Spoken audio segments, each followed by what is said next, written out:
Ian Hazacostas finally admitted that it's not my fault I stood in the fire.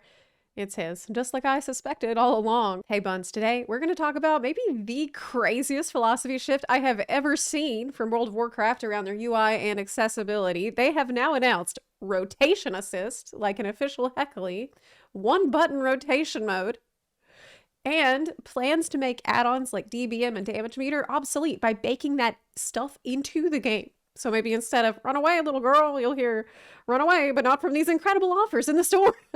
Their long-term plan is to reduce player dependency on add-ons, but I'm not dependent. I can quit anytime I want.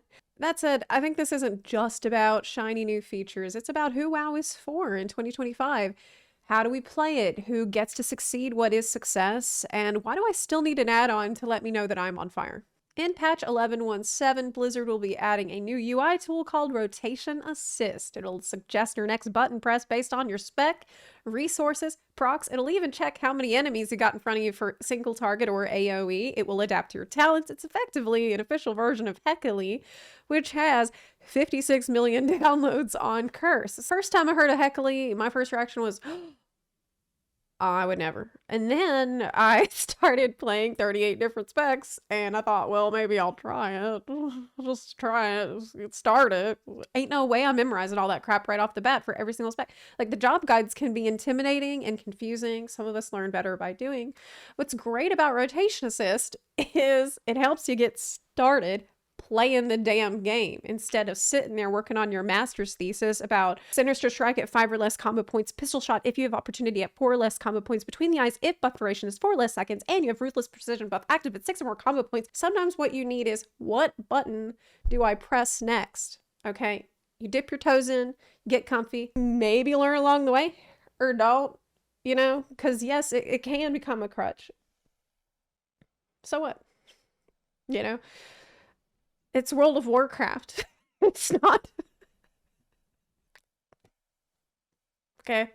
We're not building a space shuttle. So give the people what they want, right? I mean, there's no need to lose our heads about this, but it is true that if you only ever do what the add-on tells you, you're not going to learn about what it doesn't tell you, like when to sheep, when to pop a potion, when to use a defensive or hold proc so you can run off to Narnia.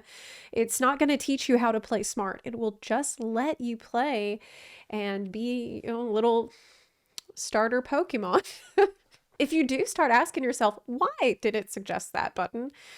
You might start picking up on patterns, and then when you do read a guide later, you'll have context. It might make more sense. That's how I'm using it to learn specs like Outlaw, which is appropriate because it's a gamble, you know? Think of it like a gas station burrito. Sometimes that's all you need, but I wouldn't bet my life on it. Of course, the big stink is about one button mode, where you hit one key and it auto-casts whatever Rotation Assist suggests, but it does have a GCD penalty, so it won't be optimal, which is good. Can you imagine if you could just automate your entire rotation to one button without any disadvantage? That would be pretty bad. Honestly, I think this is great because it'll let more people play that couldn't before. People for whom it's this or they don't play at all. It's this or they quit or they don't start. So I'm all for it, but I think we can lower the floor without getting rid of the stairs. You know what I'm saying?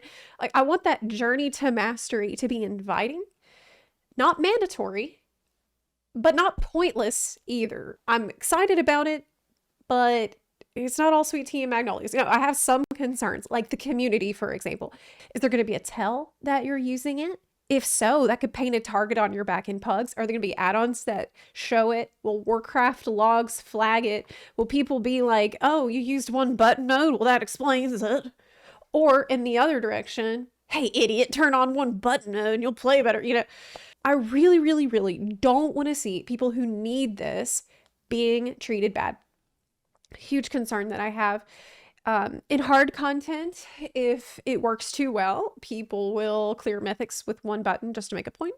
I don't think that's going to happen. I think the GCD penalty is significant, but I'm sure people will test the limit of what they can do with it.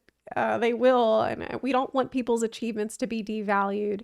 Skill and effort should still matter in the appropriate settings and end game. And I think what's going to matter most is that the GCD penalty, it just has to be pretty big. You know, it has to be a real penalty. It needs to sting enough that it's still worth it to learn your class. Like GPS and cruise control can get you there. But mastery will teach you how to avoid the cops on the way. Okay? You know, that's finesse. Ultimately, fun is the secret sauce. That's the magic that makes people learn better, makes people care to learn at all. Getting more people in the door and getting their fingers on the keyboard, even if it's just one finger, means that more are going to stick around, and that's good. Mastery isn't needed to enjoy WoW, especially if other people in your group have it. It's a pro tip. Seriously though, there is a lot more to the game now than just get good scrub. You know, we've got leveling, collecting, housing soon. There's tons to do besides just sweat. But I still want sweat to be attractive. Mastery should feel like an invitation, not a wall. You know, fun to learn about and explore your class at your own pace and let curiosity be your guide. But remember that there's ways to be deeply engaged with WoW that have jack squat to do with mastery, and that are as valid, not to mention the very obvious accessibility benefits. So if these tools help more people have a good time who couldn't otherwise, hell yeah, that's a W. Still, this feels like an overdue come to Jesus moment for add-ons. They've made the game easier, but maybe made it smaller too. Max put it perfectly in the interview. What bosses have existed in my head, I think in the past couple of years, there's not many, but have been defined by when we're progressing this boss, we feel like maybe we're progressing a weak aura. The way we design encounters has been influenced in significant ways by the way players use add-ons. Callouts, signals, trivializing mechanics, constraining boss design. How many of y'all, when you started playing, had somebody tell you you had to install DBM? And that person was me. Still a good idea before they add this stuff. Add-ons at their worst distance you from the game world. They disengage you. And at their best, they open the door for more people to enjoy it. Add-ons serve needs that were going unmet. And Blizzard has to figure out how to do both. You know, give people the tools that they clearly want and protect the soul of the game by not letting these things spiral out of control. One good thing in FF14 is the clear visual signals for mechanics. Like if you see an eyeball, it means look away. And Ian said they want to do more of that in WoW, bake warnings into the game better, so it's less rely on add-ons and more use your eyes, like knowing which caster to interrupt. If Tom, Dick, and Harry are casting a spell, but only Dick has the dangerous spell, you need to make Dick a little more obvious so you know to interrupt his cast. You can't find him. They've added the cooldown manager, which is great, because my God, some of these weak auras are really something else. I downloaded an Arcade Mage weak aura, which is good, except it fires gunshots like every 2 seconds. Makes me feel like I moved back to Baton Rouge, like it's just another Tuesday in America playing Arcade Mage. Blizzard is playing the most difficult game of all, trying to make everybody happy.